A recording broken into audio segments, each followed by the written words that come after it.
안녕하십니까. 오늘은 고린도전서 1장 18절의 말씀으로 십자가의 도라는 제목으로 하나님의 말씀을 나누고자 합니다.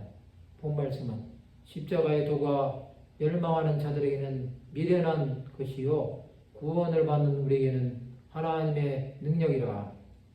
사도 바울은 고린도 교회 성도들에게 십자가에 대해 말씀을 전합니다. 오늘은 십자가의 도에 대해서 생각해보는 시간을 가지고자 합니다. 고린도 교회는 바울파, 게바파, 아볼로파, 그리스도파로 나누어져 분쟁하고 있었습니다. 바울은 그리스도께서 어찌 나뉘었느냐고 말합니다. 바울은 성도들을 위하여 십자가에 못 박히지도 않았고 바울의 이름으로 세례를 주지도 않았다고 말합니다. 바울은 그리스도와 가이오 교회는 아무에게도 세례를 베풀지 않았습니다. 그는 또한 스데바나 집사람에게 세례를 베풀었습니다. 그리스도께서 바울을 보내심은 세례를 베풀게 하려 하심이 아니요 오직 복음을 전하게 하려 하심이었습니다. 십자가의 도는 멸망하는 자들은 미련하게 봅니다. 그것은 나무에 달린 자는 저주를 받았다고 생각했기 때문입니다. 그들의 생각은 예수께서는 하나님의 아들이 아니라는 것입니다. 또한 그가 자신들의 구주가 된다는 것도 믿지 않은 것입니다. 그러나 구원을 받는 자들에게는 하나님의 능력이 되는 것입니다. 이것은 하나님의 능력 대신 예수를 믿음으로 복음으로 살게 하신 것입니다. 하나님은 세상의 지혜를 피하셨습니다. 그 지혜는 하나님을 대적하는 것입니다.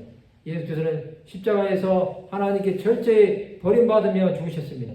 예수는 형벌받을 자기 백성들의 죄를 위해 죽으신 것입니다. 십자가는 하나님과 화목하지 못한 자들을 화목하게 하신 것입니다. 골로새서 1장 21절에서 22절에 보면 전에 악한 행실로 멀리 떠나 마음으로 원수가 되었던 너희를 이제는 그의 육체의 죽음으로 말미암아 화목하게 하사 너희를 거룩하고 흠없고 책망할 것이 없는 자로 그 앞에 세우고자 하셨으니 구원은 하나님과의 막힌담을 헐어버리신 것입니다.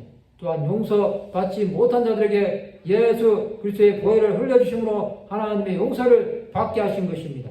십자가의 도를 따르는 것은 영적으로 죽은 자를 살리는 것입니다. 그것은 죄와 사망의 권세를 멸하시고 십자가로 승리하신 주 예수 그리스도를 따르는 것입니다.